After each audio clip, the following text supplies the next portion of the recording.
Cunanan. He had people in a panic. The serial killer is still out on the loose. I mean, that scares me still. Eyewitnesses say the killer walked up, shot Versace twice in the back of the head, and ran. Oh my God, there's blood everywhere. Please. A fashion icon gunned down outside his house, execution style in broad daylight. It is so brazen. The FBI says Cunanan is on a killing spree. It has involved 5 victims in 4 states. Nobody knew where he was going to strike next. Nobody knew what was motivating him. 27-year-old Andrew Philip Cunanan, now the Bureau's prime suspect. Question now, what's driving Cunanan?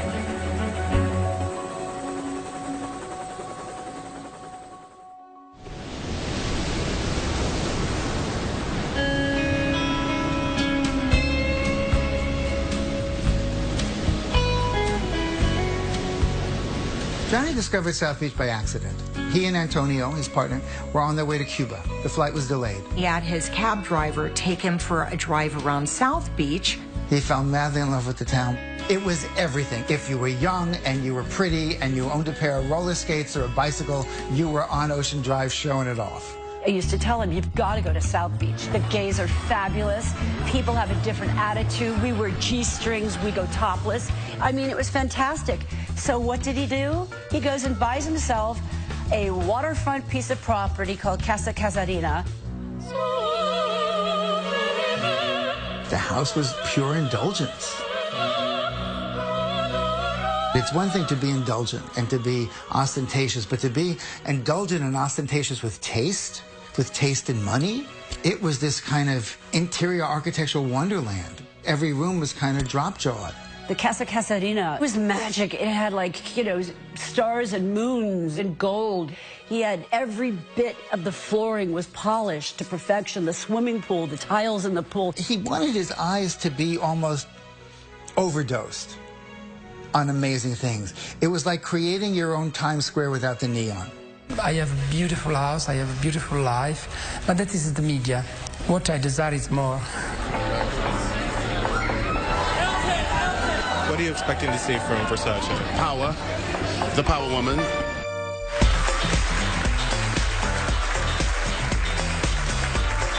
Gianni Versace was at the pinnacle of his career in 1997. He made women look like women. He loved women. Versace's clothes were the beginning of sex on the red carpet. He loved the shape of a woman's foot. He loved the shape of a woman's leg. I put on a dress and I said, oh man, I can go get laid in this outfit. Versace basically created some of the greatest dresses that anyone ever saw on a red carpet. He wanted you to be unforgettable. And that's why he made the clothes the way he did. My mother was a fashion maker, and it's like the oxygen for me, fashion. I love doing fashion. He created the illusion of being a kind of god in that world, and he paid the price for that illusion.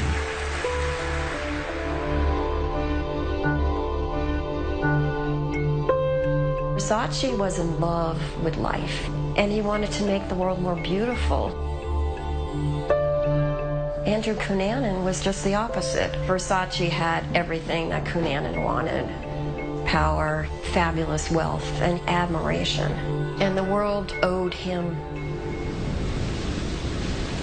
The world would know two things after the murder of Gianni Versace. They would know who Versace was, and two, they would know his killer was Andrew Cunanan. That's what Andrew wanted. Look at me. I can get to anyone.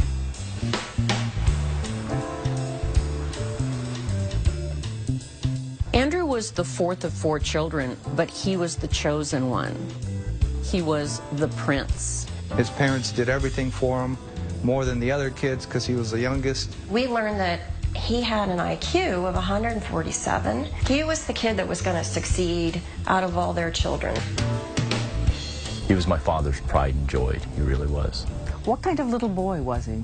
When he was about 10 years old, he had read the whole set of encyclopedias. At 10? Mm-hmm. At 10, and memorized it. And you could ask him any question, pick up any edition, ask him any question, and he would tell you. I think they had a fairly comfortable home life, while his dad, Modesto, who was a longtime Navy veteran, became a stockbroker. He got everything that he needed. My dad gave him a sports car, and actually he had the master bedroom, had his own bath and everything. He went to a boarding school, the Bishop School. That school was status. That school had the children of diplomats, had the children of the rich and powerful. The relationships that he began at the Bishop School, again, kind of set the table for him. And not only for the tastes and appetites that he had, but the circles he was used to moving in. Andrew's self-worth was tied to the finer things in life, what they could do for him. Being accepted in high society and by wealthy people was what he expected. If he didn't get them, he was lost. He was the talented Mr. Ripley. Marge, you like everybody. Don't like you. Marge, you like everybody. He told people he was from Philippine royalty. It appeared to everybody that he might have come from privilege. And he played that card big time. He was living an extremely elaborate lie. And I think even he believed it at times.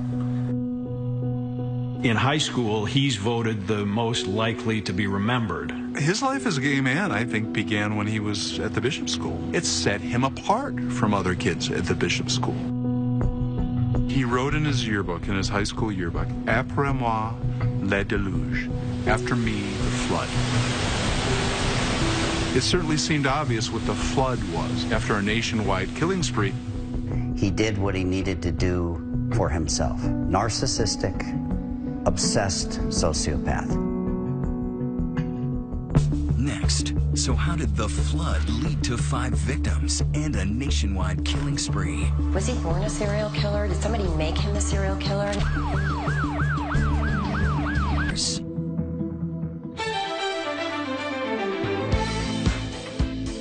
Versace turned South Beach into an international glamour zone. Everybody in South Beach loved Versace. He was generous. He was a member of the community. He was the unofficial mayor of South Beach. He loved the attention. He loved being part of this. He often talked about how America was so much safer than Italy. He was from Calabria, which was a home of some of the mafia. If you talk about fate, you had a man on the East Coast in Miami Beach who loved America because he thought it was safe. On the West Coast, you've got a dirtbag street hustler who's making his way across the country. Andrew Cunanan always felt that he was an outsider. His father abandoned the family when he was 19 and just left the mother and Cunanan and his siblings destitute. he went to live in the Philippines with his dad for about a month and came back to the United States complaining about the squalor that his father was living in. I think he decides at that point, on his return from the United States, it's sort of like, you know, Scarlett O'Hara saying in Gone with the Wind, right? I'll never be hungry again. He wanted to be wealthy, he wanted to be powerful, he wanted to be admired. And he started living by having very wealthy, elderly men support him. Andrew's father taught him, wealthy people can give you things. Learn all about them. And he became a pro at it. He was very good looking. His father was Filipino, his mom was Italian. He kept in shape. Near genius IQ, so he could talk art, music, politics. He wanted to be secure, financially secure. He wanted to be able to take time off and, you know, just go sailing for a month or two and not have to worry about anything. He was flown to Paris for dinner and Aspen for skiing. $800 an ounce caviar, cases of champagne. And he would send postcards to all his friends, and it was just over-the-top living. St. John Confrat is very cute. Lots of big white villas, pretty beaches, yachts, lavish parties, prosciutto and melon for breakfast overlooking the Grand Canal. I wander through a maze of streets and bridges to Florian's, sometimes bouncing over the lagoon on a stream of sunlit foam. Andrew thought he was using his victims, and to a degree he was, but they were using him too. Norman Blatchford was a sugar daddy to Cunanan. He was a semi-retired businessman in his 60s. Norman Blatchford was a very wealthy man, a patron of the arts. And he lived in a super fabulous home overlooking the Pacific Ocean. Cunanan moves in with Blatchford and becomes like his regular right-hand man. Andrew got $2,500 a month from him. He bought him a car. He gave him access to his credit cards. He's traveling to Europe, France, to Italy, to Spain. When the relationship with Blatchford ended, suddenly Andrew Cunanan's lifestyle starts to shrink. He could not stand rejection. He was using drugs. He had gotten sloppy and lost his looks. Right around his mid to late 20s, all this lavishness starts to go away. And the star was fading. Andrew was pathologically obsessed with financial and social status, but he didn't want to earn it. He wanted to take it. He was like a predator. He just made up whatever he thought that Mark wanted to think he was. The two people who knew him best were Jeffrey Trail and David Madsen. Jeffrey Trail was a graduate of the Naval Academy. He never had a romantic relationship with Jeffrey Trail, but they had become friends when Trail was part of the Navy stationed in San Diego. I think Jeffrey Trail was sort of a touchstone. I mean, he was sort of something to say, he was normalcy in Andrew Cunanan's life. David Madsen was supposedly the love of his life. Good guy, good person, up-and-coming architect in the area. Madsen and Cunanan were like complete opposites. He had a career path, and I think Cunanan was kind of his walk on the wild side.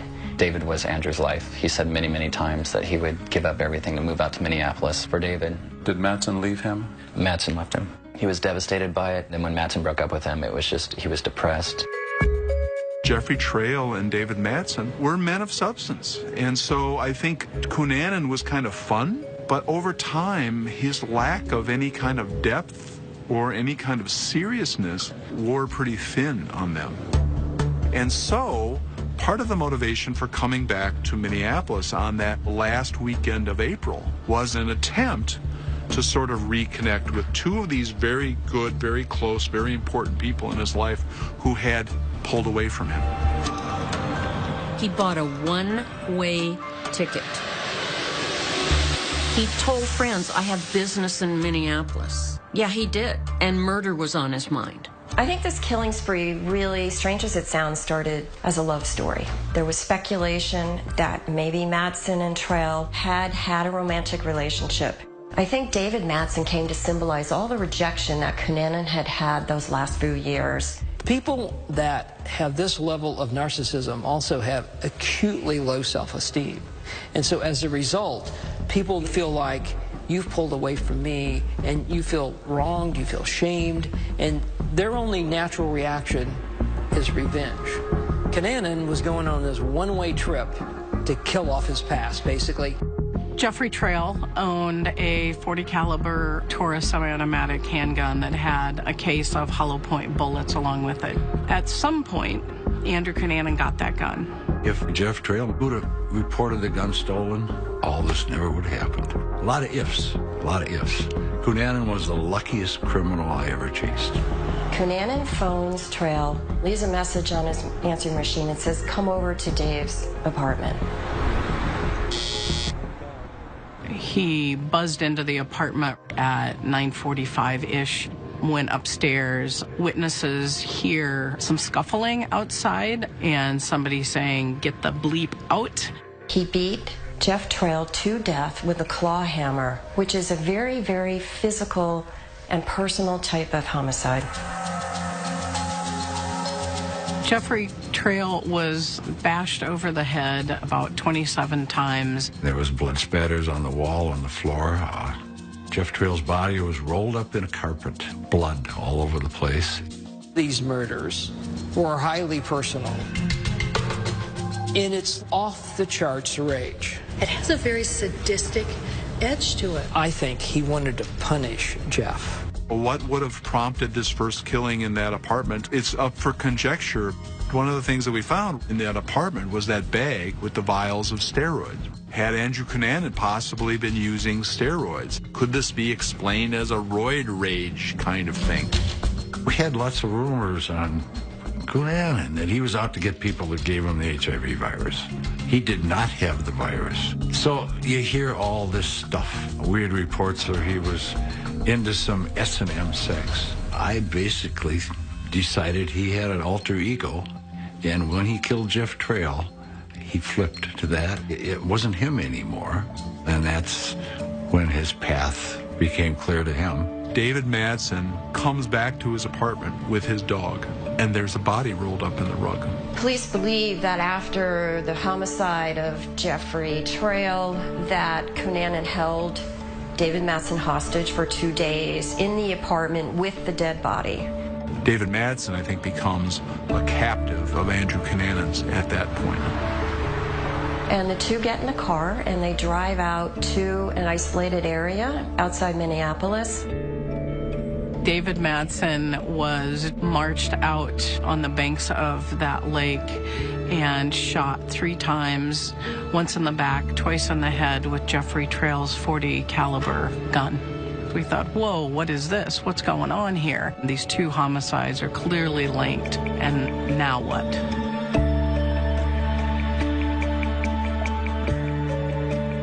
When we return, with 2 bodies behind him, was he just fleeing? Or did he already have his next victim in mind? He was no longer Andrew Cunanan, the gigolo. He was Andrew Cunanan, the spree killer.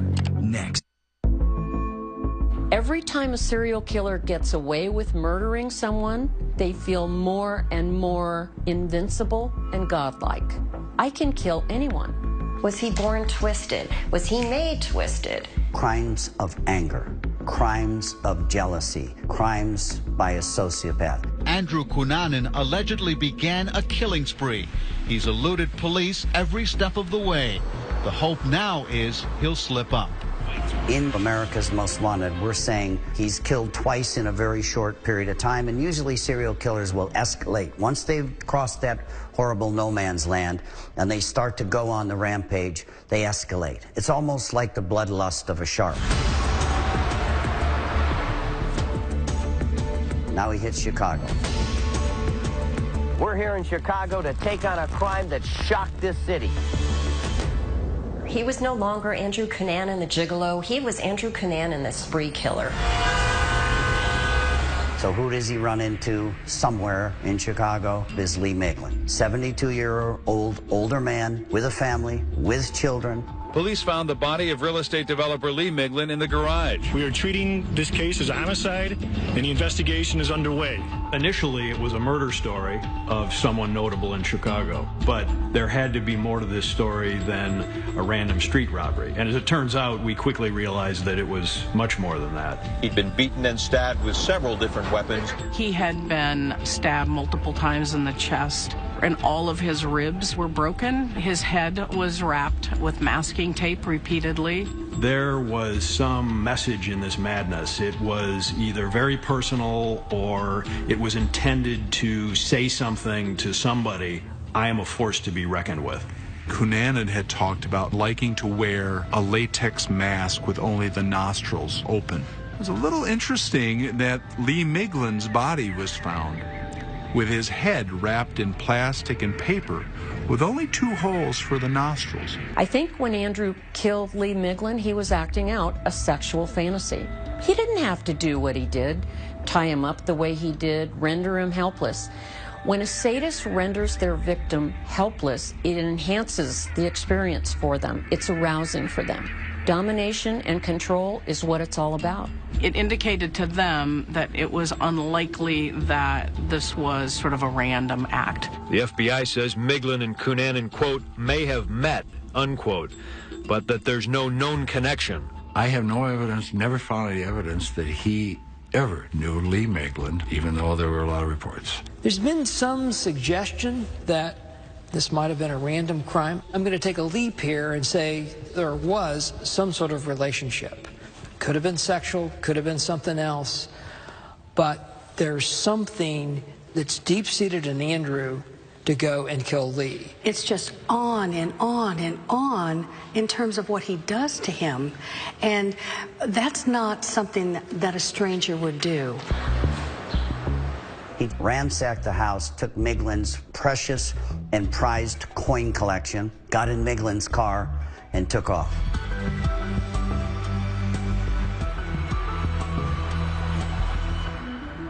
When he's on the run and making multiple phone calls from Lee Miglin's Lexus, the cops are beginning to track him because it's pinging off of cell towers. They had triangulated the cell phone that was on the Miglin car he was driving. They had tracked him as far as Philadelphia, and it got leaked to the press. Looking for Andrew.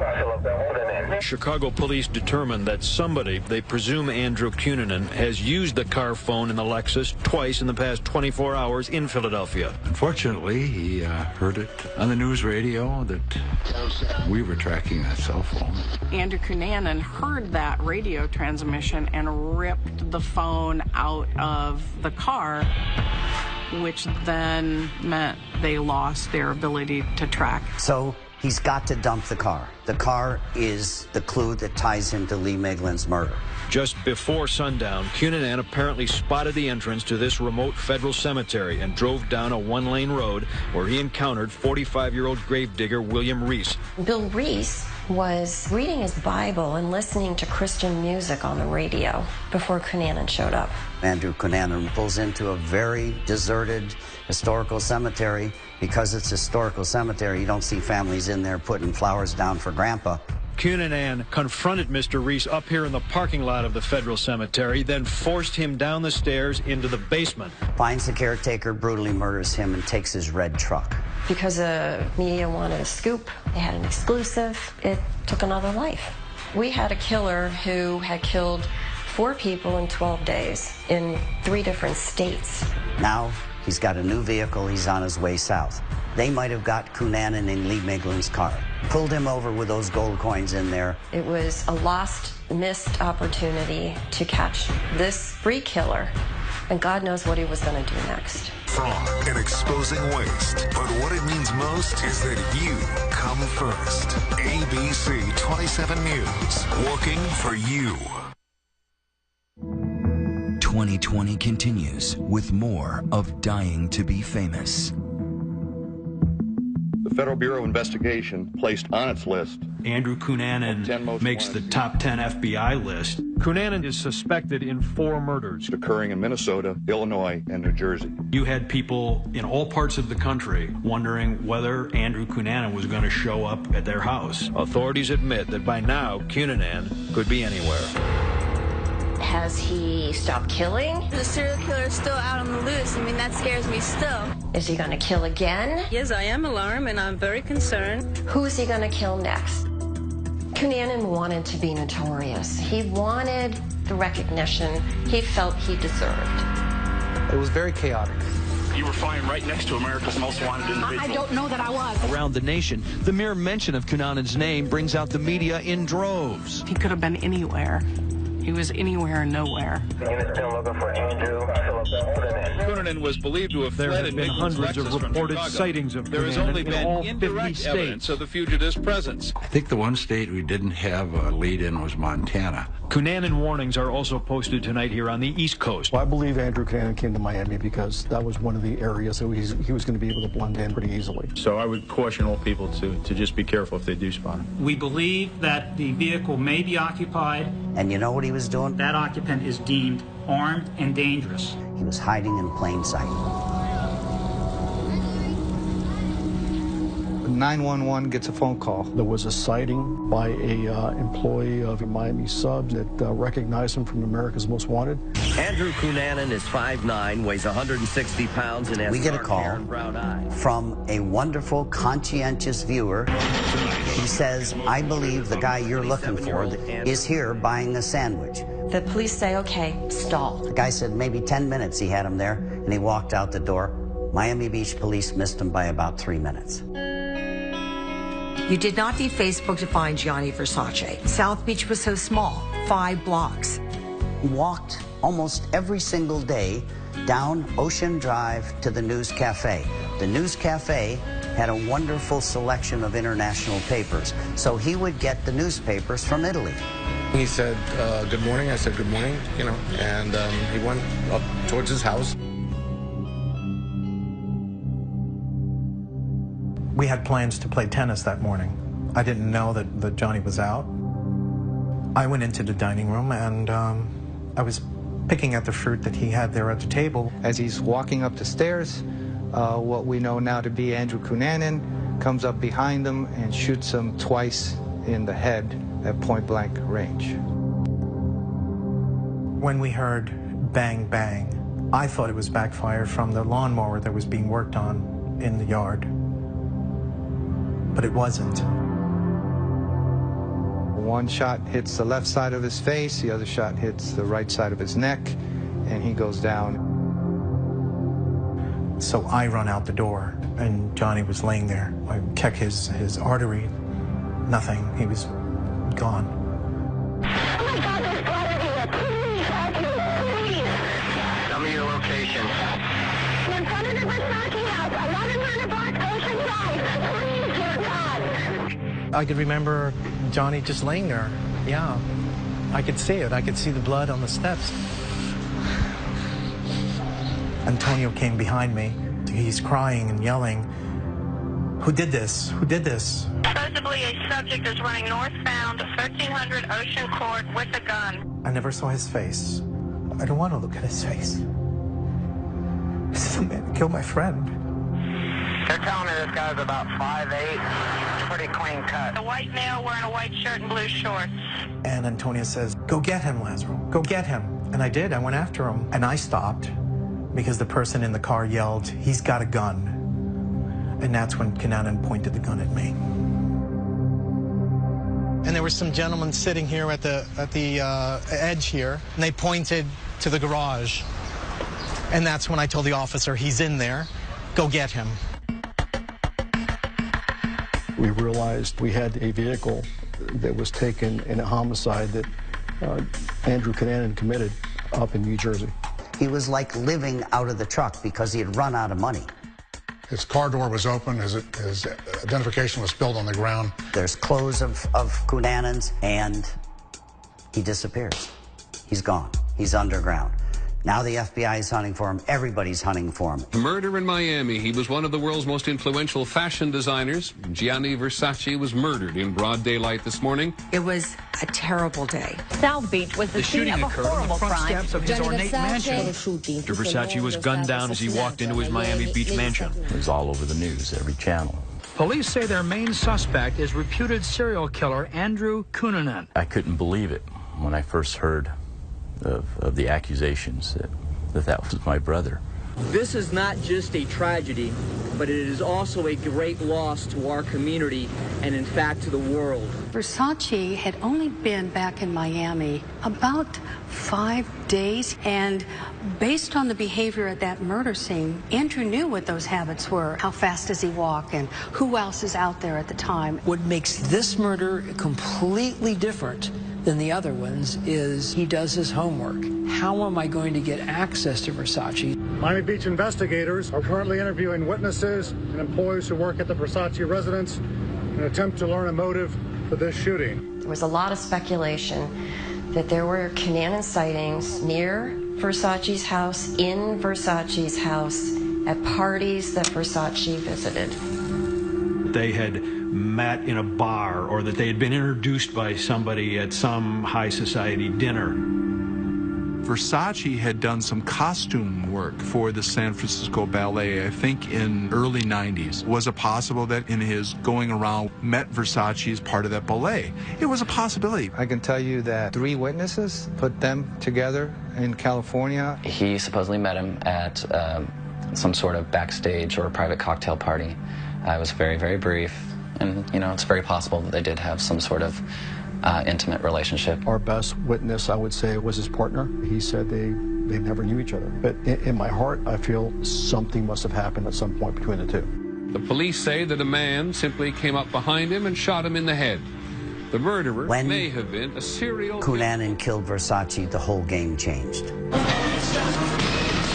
Fashion great Gianni Versace, Andrew Cunanan. What was their relationship? Well, now it was a sexy story. Now it was a salacious tabloid story. Next, the final hours of Andrew Cunanan. It was a scene out of Hollywood. Media's there, people are there, cops are there, it's chaos. Next. He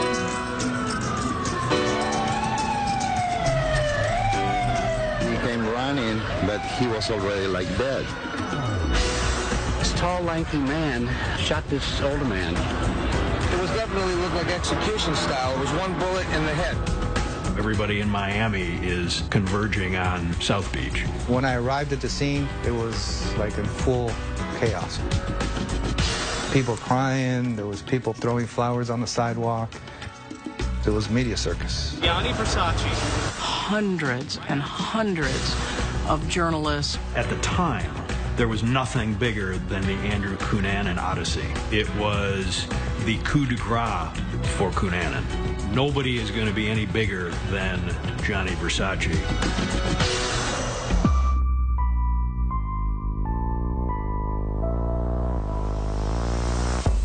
We saturated the city with police cars. Everybody was looking for Cunanan. He was spotted everywhere. Leads went from the hundreds to the thousands. We couldn't keep up with it. Miami Beach police received 100 calls just last night. If you spot him again, call me back. The guy's smart. I'm telling you, you're dealing with a cunning guy who keeps moving. He knows how to stay ahead of everybody.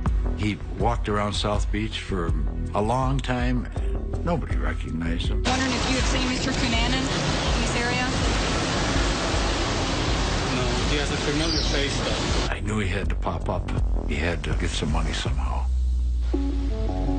After the Reese murder, Cunanan goes to a pawn shop to get money for a gold coin that he stole from Lee Miglin. In Florida, you have to get your fingerprint taken when you pawn something, and you have to show valid ID. And on the pawn receipt was Andrew Cunanan's name, his date of birth, a thumbprint, his signature.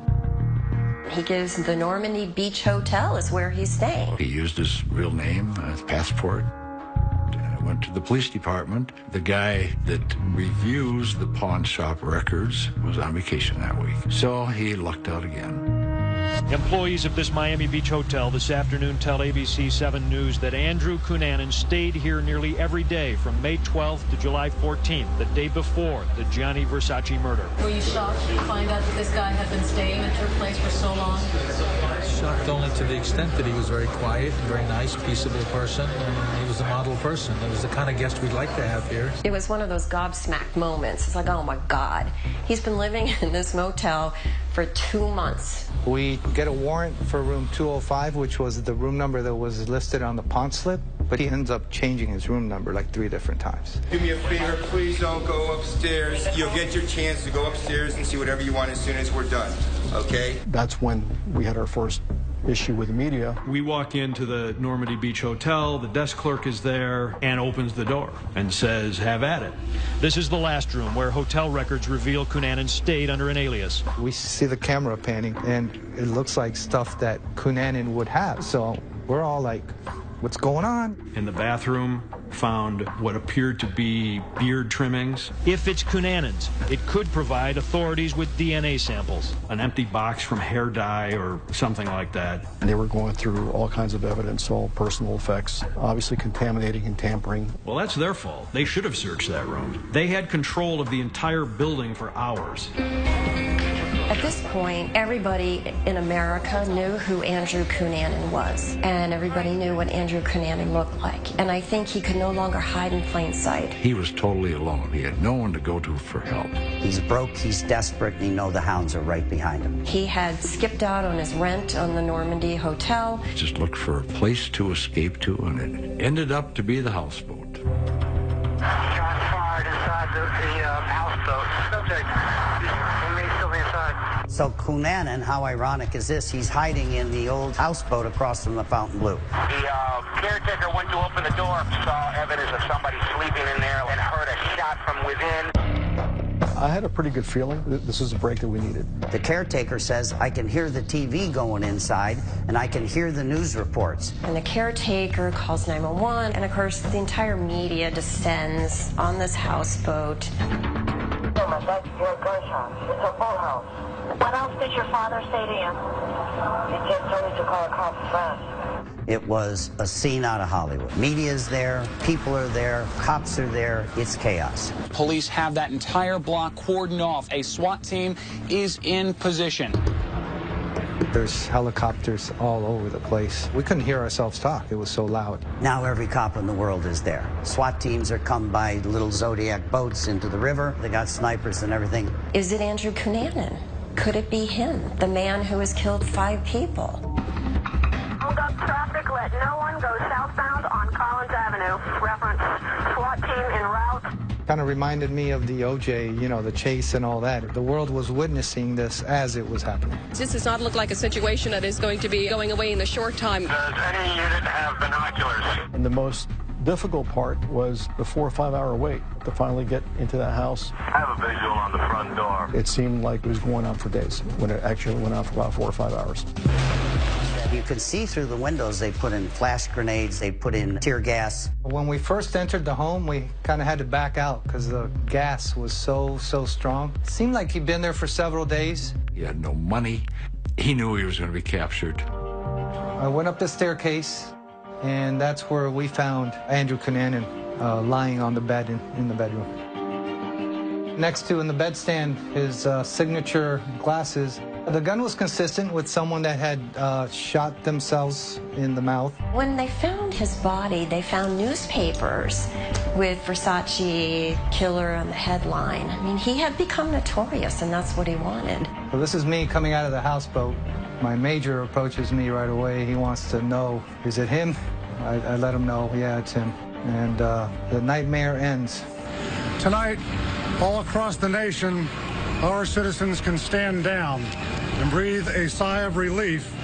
The reign of terror brought upon us by Andrew Cunanan is over. It was street justice, and he administered it to himself. He got everything he deserved. Next, a funeral with Elton John, Lady Diana. But was there a final hidden goodbye from Cunanan? This is exactly the end that Cunanan wanted. Leave everything like a big puzzle.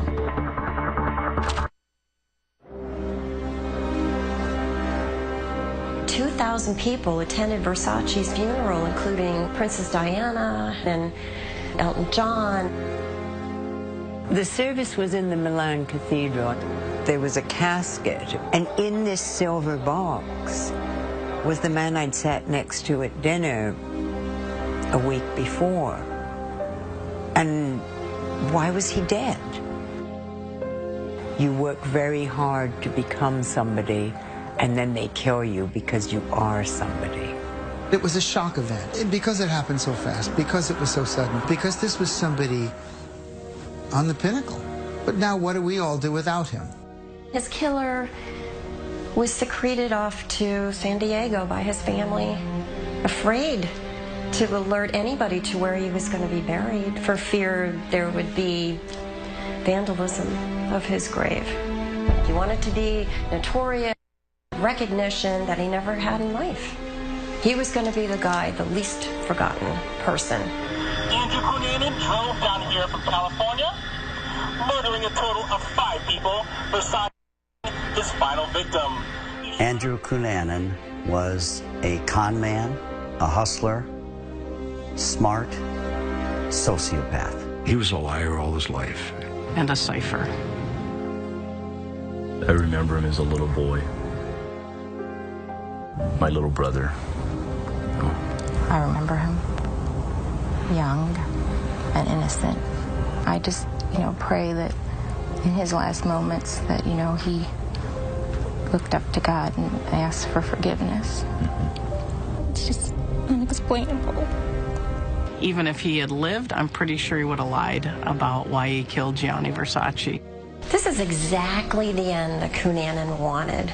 He wanted us all to keep wondering about him and thinking about him. He wasn't going to let police sit and question him.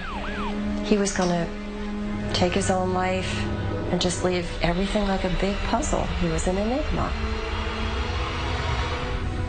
After me, the flood. The most likely to be remembered. Why did he